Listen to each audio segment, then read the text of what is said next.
Quinta-feira da quinta semana da Páscoa.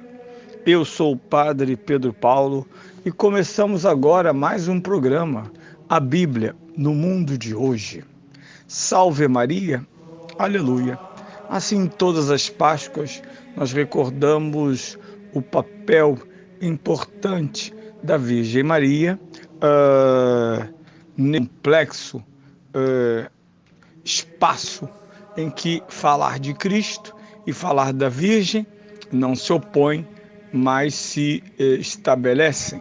É muito importante isso, que entendamos de que maneira esta ação do Cristo, este mistério de Cristo, se coaduna com o mistério da Virgem, cada um no seu posto.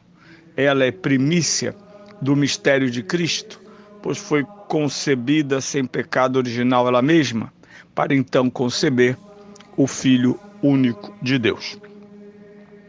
Falar da Virgem para nós é essencial. Essencial a fé católica, já que infelizmente depois do século XVI precisamos falar de fé católica. Eu acho engraçado até interessante, quando eles falam cristãos. Nós cristãos, uma fé inventada por um frei, ex-frei católico, no século XVI. 16 séculos de cristianismo, e esse homem surge e é muito bem aproveitado pelas forças inimigas do catolicismo e do Papa. Dão a ele espaço, promoção, dinheiro, para que as suas poucas ideias se tornassem depois base de revoluções de cunho econômico, político e também religioso. Só que apareceu então a religião do livro, que é como se apresenta o protestantismo no mundo europeu e depois espalhando-se pelas colônias, onde europeus protestantes vão se espalhando e colonizando.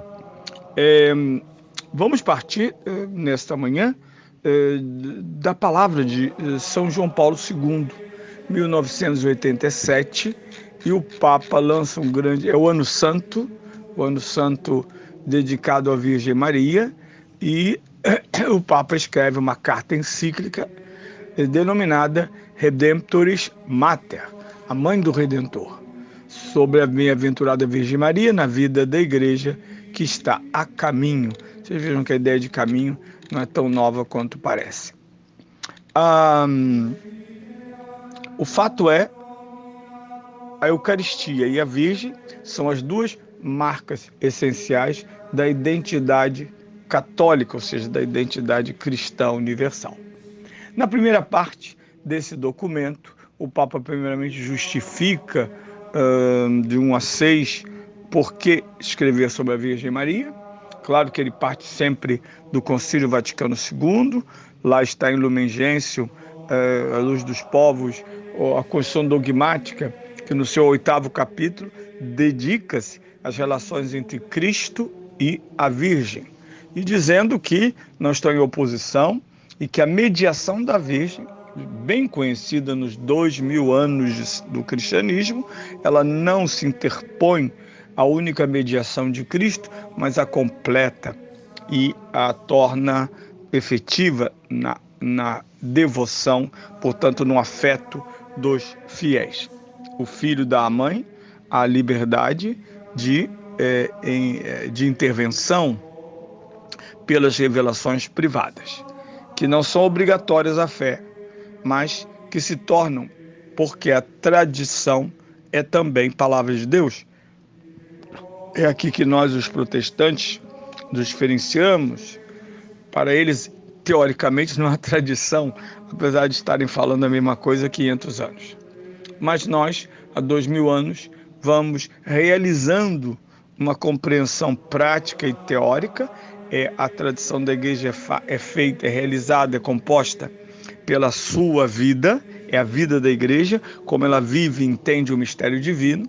Ao mesmo tempo, os dogmas e os ensinamentos da igreja, a liturgia, tudo que a igreja entende, vive e expressa a fé, o querigma. Bem, na primeira parte desse documento, Redemptoris Mater, nós temos Maria no mistério de Cristo. Bendito seja Deus e Pai de nosso Senhor Jesus Cristo, o qual no alto dos céus nos abençoou com toda sorte de bênçãos espirituais em Cristo. O Papa está citando aqui Efésios 1-3. Estas palavras da carta aos Efésios revelam o eterno desígnio de Deus, o seu plano de salvação do homem em Cristo.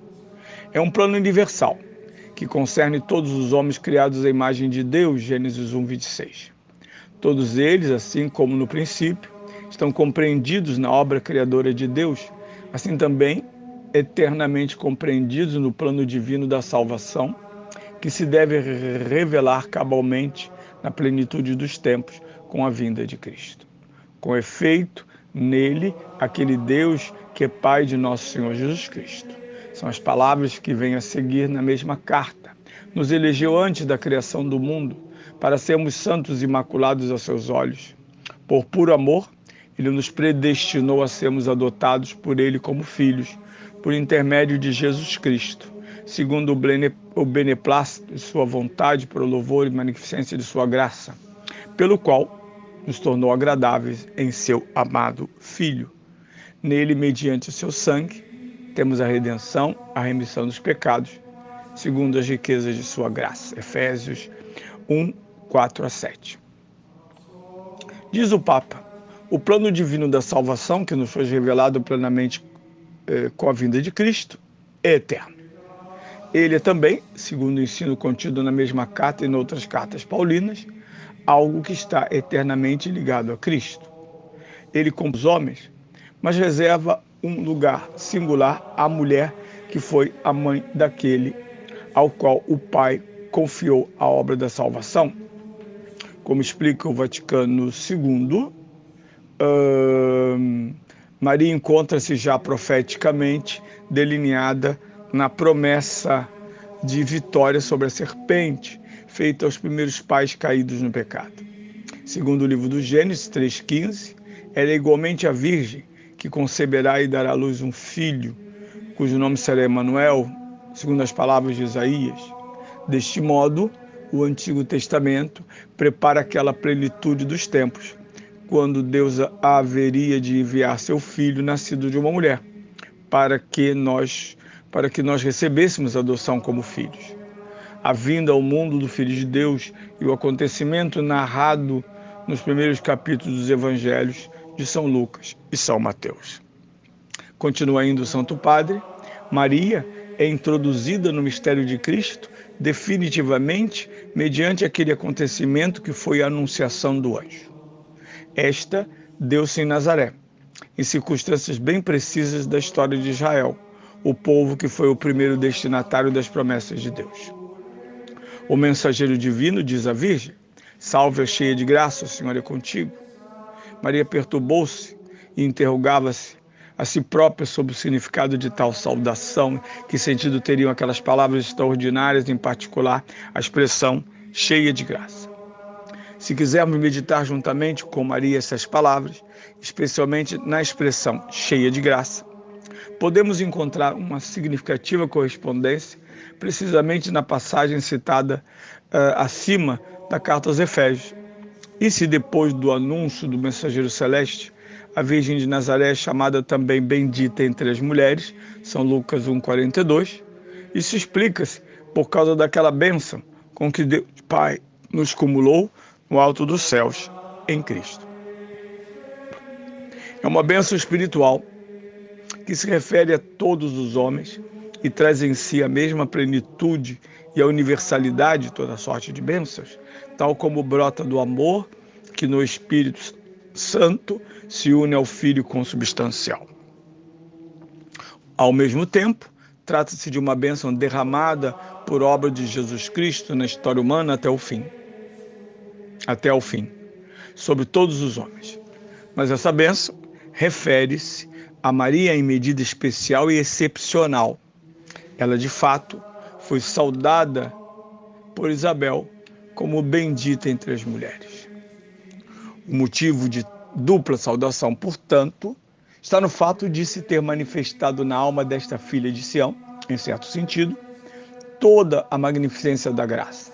Daquela graça com que o Pai nos tornou agradáveis em seu amado Filho. O mensageiro efetivamente saúda Maria como cheia de graça e chama-lhe assim, como se este fosse seu verdadeiro nome. Não chama a sua interlocutora com o nome que lhe é próprio, o registro terreno, Miriam ou Maria, mas sim com este nome novo, cheia de graça. E o que significa esse nome? Por que é que o anjo chama deste modo a Virgem Maria? Bem, a essa interrogação do Papa, continuaremos na quinta que vem, a ouvir as palavras escritas em 1987 pelo então Santo Padre João Paulo II. Salve Maria, aleluia.